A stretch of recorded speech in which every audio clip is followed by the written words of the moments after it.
Welcome back to Champion News Talk Radio, brought to you by championnews.net. We are your choice for the conservative voice. This is Ann Parisi.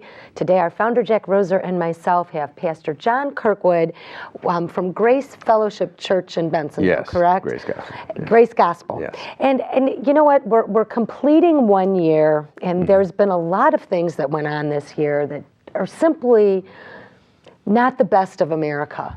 A couple weeks ago, that very disturbed young man murdering all those little 5-year-old babies, and in people in theaters. The potential for harm is great from what we've just come through.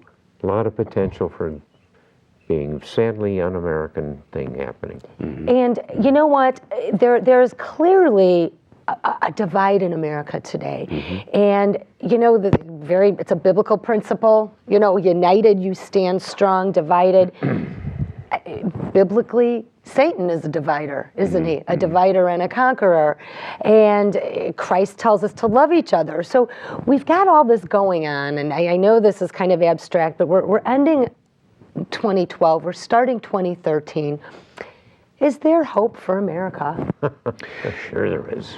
Yeah, my hope for America, really, you know, I'm half Scottish, and the Kirkwood clan is under the MacGregors in Scotland, and on our coat of arms is a Latin motto. It says, "Mi spes in Deo." It's taken from King David in the Old Testament, and it means my hope is in God. Amen. And so when Jack brought up the two revolutions, I don't know if you remember this, but when I was your guest for the one night only event there in Rosemont, Dennis Prager said something very interesting. He said, this coming Tuesday, that was the Saturday before the election, he said, this coming Tuesday is not an election. This coming Tuesday is a referendum on freedom in America. And on Tuesday, Americans will either choose the path of the American Revolution or the path of the French Revolution. And Jack, you brought that up. I wasn't aware of that, but I did bring that up. Yeah, great minds think alike, and you said the same thing. Now, if we look at the election results, it appears that Americans have chosen the path of the French Revolution. And if you go back and you read A Tale of Two Cities, or at least watch Batman 3, which was based on that, you could see that there's going to be a lot of turmoil that results from that. So our country is going to need great men and women such as yourself leading the way, because there's going to be a lot of darkness on the horizon, and lights are meant to shine. And so here's the thing about that, though. Jack, you mentioned the French Revolution was based on reason, and nothing became more unreasonable than the eat the rich and the guillotine that happened in France. And yet we saw something beautiful here, and the missing component is faith. Faith was missing. As a matter of fact, they were hostile to faith in the French Revolution. They mocked it. And we see that happening in our institutions today. Unfortunately, the America you spoke of, Jack, fundamentally was a Christian nation with a secular government. But fundamentally, our values were Judeo-Christian in nature, and those values have been changed. They've been wrenched by this administration, and he is trying to squeeze. Yes, return to your thought, but yeah. The warp and woof of the fabric of life is there may be the machine of government running in one direction, but the woof is the principles that I've never said it that way before. But the marvelous thing about this country is that the machinery of government was guided by the wonderful ideas that brought God and the tradition of a human being over 10 million years of evolution of what we are, rose to a high point with with people that found our government. Yeah. And the separation of the warp and woof of the fabric of life is a big thing. You implied the royal nature of the Obama administration, that they actually think they're regal or like kings, and the arrogance that comes with that. I mean, you remember Michael Moore made that movie about George Bush playing golf or taking 20 seconds longer when he's reading My Pet Goat to the school children to react to 9/11. And this man has dwarfed him in golf outings, and his wife going to Europe for shopping trips, and his daughter going to Mexico escorted by... So I mean, it's war, and the hypocrisy is just there. But the thing about the faith issue, the faith that made this country great and did bring us together. You mentioned Ronald Reagan, and it was a very dark time when Ronald Reagan made his appearance Interest here. rates were 18 to 20%. Yes. Yeah, the economy, not only the economy was horrible, and you brought up the Soviet Union, and it was the evil empire. He was the first man in our He country said willing that, to say and it. it resonated over the whole world. Everybody told him, all his advisors said, don't say that, but he did. And you know, we know now, we have the benefit of having spoken to people who were in the Gulag at that time, and the hope it gave them, even in the Gulag, to hear an American president say that. Things have changed, but the reason I brought up Ronald Reagan is because if you look at the GOP at that time, and you'll remember this, Jack, it was following the Nixon era. It was in the shambles. It was in a shambles. We had frittered away, and we had Gerald Ford, and that wing of the party The American president had stepped down.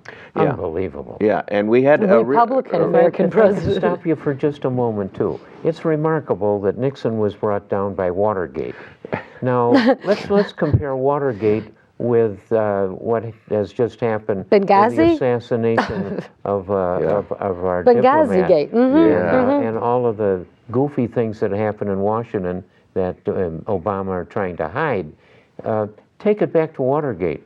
Watergate was a victimless crime. Yeah. Nobody got killed. Nobody got hurt. Nobody lost any money.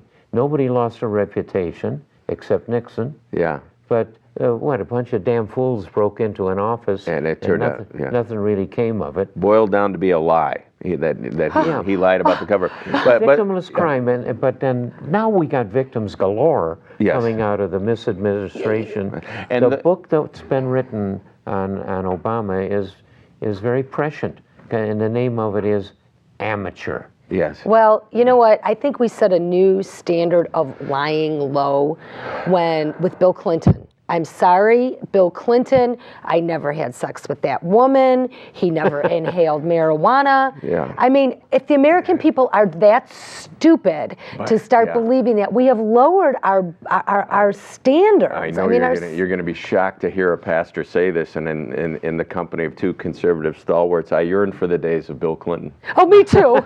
Oh, no, really. Obama makes Clinton look like Ronald Reagan, okay? I mean, when you think of... when you compare and contrast. Example, Clinton's first 2 years, he tried to do three things: raise taxes, homosexualize the military, and do Hillary care. He lost all three of them. There was a Republican sweep in the 94 election. Yes, but then he moderated.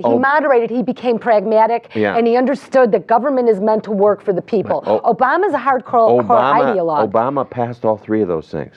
Hardcore ideologue. He forced them through. He passed all three. All three where Bill failed, Obama has succeeded. And yes, it's 20 years later, and things have changed a bit. But you have to look back at that time and. But they had 20 years of the media control. That's what I wanted to bring up. They've had 20 years of the media control. They've had 20 years of people in our schools teaching our kids not proper history. They've had a long time to build their machine and their infrastructure. Jack put his thumb on it when he said it's amazing to think that an American president that Nixon was brought down by Watergate. Yes. And when you actually look at it, it wasn't Watergate that brought him down. It was the American news media, because it was a two-bit crime. They made that seem like a crime. It was the and where are they today about this? That diplomat that was killed over there.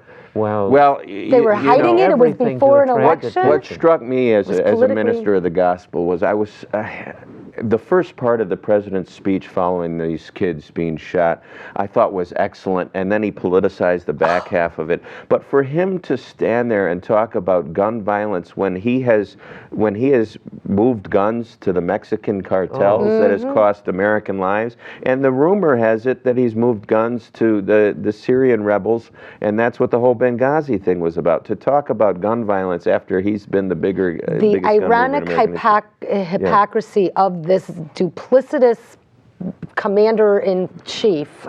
It's a sound of an uncertain trumpet that comes out of giving it a little bit of a religious tone. It's an uncertain trumpet that he blows, and he brings on adventurism among these Arab nations that want to cut your head off if you don't agree with them.